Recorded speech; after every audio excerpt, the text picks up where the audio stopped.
nakikita namin doon sir na nililipat yung kwan. Kasi kami na kalat lang kasi kami sa kwan sir eh. Party. Pag may meeting doon sila, Nakaperimeter. naka-perimeter kami. Kaya nakikita namin na may nililipat. Tsaka may tumutulong din sa isa sa amin na magbuhat sir. Anong dahilan bakit kailangan bigyan ng pera si Chairman George? Yun ang ginamit namin. Para kaya nandaya sa election? Before election ba to or during election? After? May before din may after. Yung, nabanggit nyo rin yung mga may involved din na pera doon sa tuwing nagkakaroon ng Quadcom na hearings. Totoo Can you po tell yun. us about it? Totoo po yun. Kasi tuwing pupunta kami ng Congress, kasama namin yung isang bonnet na IS na may dalang pera. Kasama po doon yung mga executives ko papuntang Congress. Yung bigay ninyo na envelope kada hearing yon at kada membro ng PADCOM. Hindi ko na matandaan kung taga-hearing ba or kasi sa dami po ng transaction, hindi na namin maalala yung iba. Sir, yung dinideliveran ninyo ng mga mali-malita, so ma-identify nyo kung sino talaga yung mga dinideliveran ninyo. Ma-identify ko.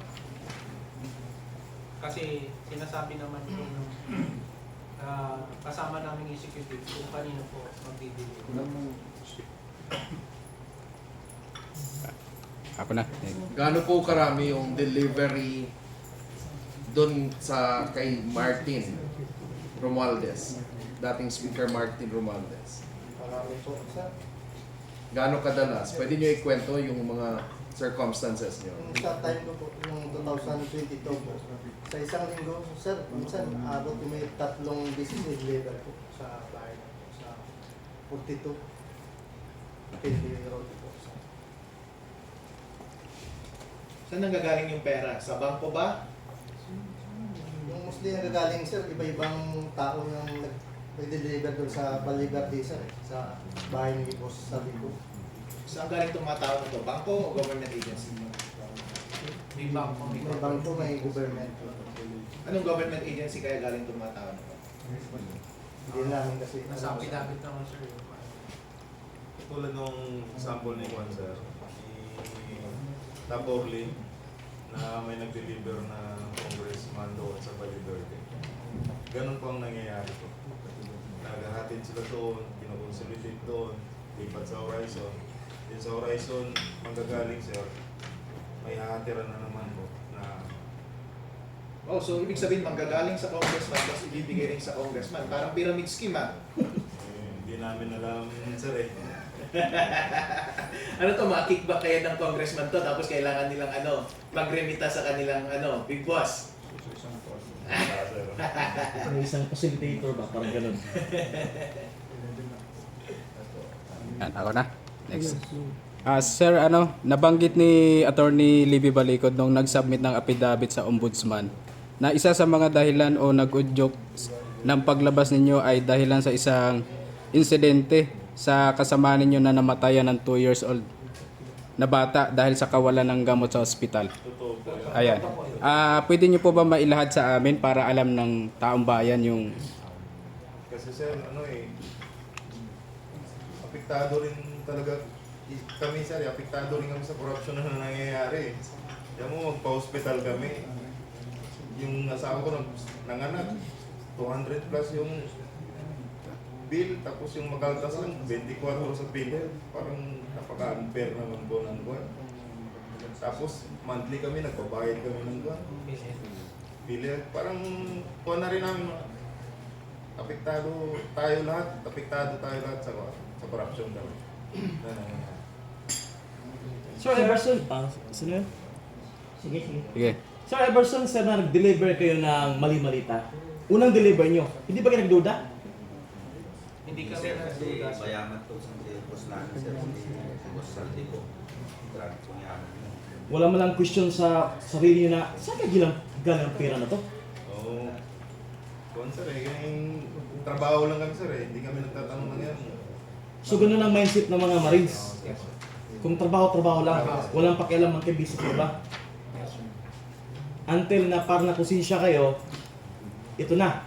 Inilabas nyo na ang katotohanan, parang something like that. Nung lumabas sir, na kuha namin, na doon pala galing yung mga pera na deliver namin natin. So ngayon sir, paglabas ninyo, gusto ninyong matuldukan na itong corruption na ito. So saan hahisya ng gobyerno may tiwala kayo na makarating ito? Sa Senado o sa Congress na may imbestigahan to? Kahit sa akin sir, kung saan makatulong. Para matapos na yung mga... Basta wala kayong pinipili. Yes po sir. Kasi sa kabila, taong bayan lang ang pinagkakatiwalaan nila. Pero nakita natin yung pattern, di ba? Na parang tinatagal, tapos instead na imbestigahan yung allegations, parang kayo yung pinapa-imbestigahan, hinahanapan ng butas. So, ang tanong rito, kasi ang importante dito may allegation, so dapat may formal na scrutiny na mangyayari. Sure. Pero hindi nangyayari yon. So, ang tanong ko, ano kaya ang kinakatakutan? Kapag ka ito na ilabas, nagkaroon ng formal na hearing, tapos na scrutinize, maglabas ng ebidensya, meron pa bang, aside sa affidavit, makikita natin na talagang, may expose yung korupsyon na nangyayari. Yes sir. Marami pang ebidensya na pwede natin. Baka marami pa kami may turo sir kung nakita namin sila doon. Kasi yung sa affidavit, kulang pa nga yung sir eh. Hindi lang namin kilala yung iba eh. Sir, may balita kami paglabas ninyo, meron pa daw gustong lumabas din na katulad ninyo na gusto rin maglahad. Pwede ba ninyong may sa amin kung may katotohanan yan? Totoo yan po sir. Pero darating araw makialam din sila. Sir, as we all know, sir, si Senator Lacson, Blue Ribbon Chairman. Then, it's turned out na meron siyang payag to discredit the 18 Marines. Ano po yung masasabi niyo po? Ini po sa inyo.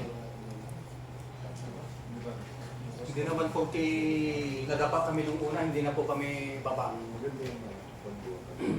Katulad ng sabi ko po, ang buhay namin ay palubog na yung araw.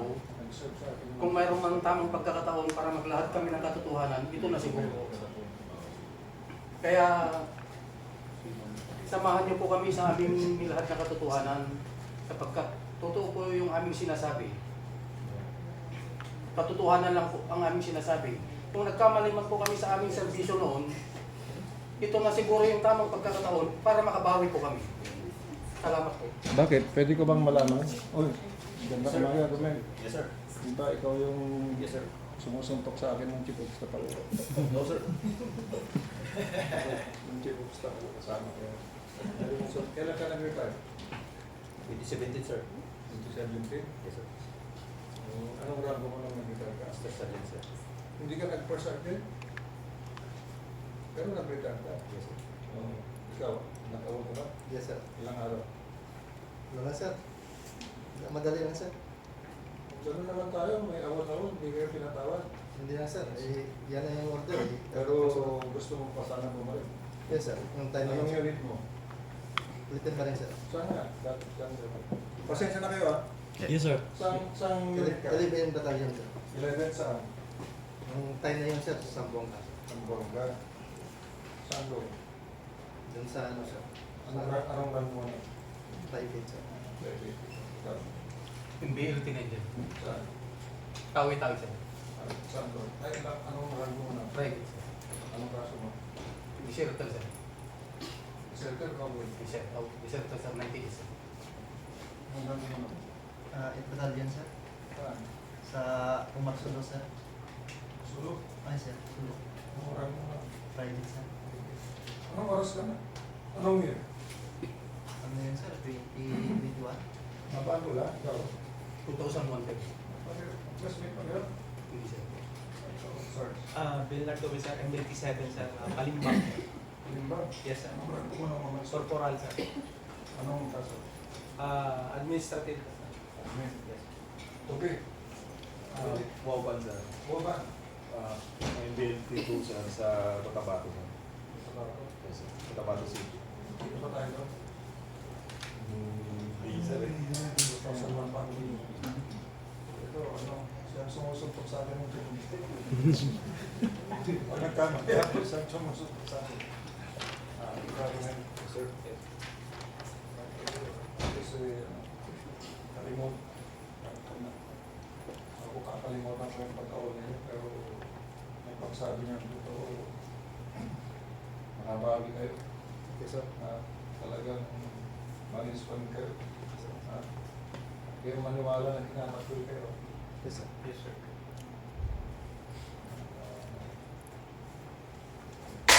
Ang gusto lang natin, may imbestiga kaya yung pinapakita natin. Yes, sir.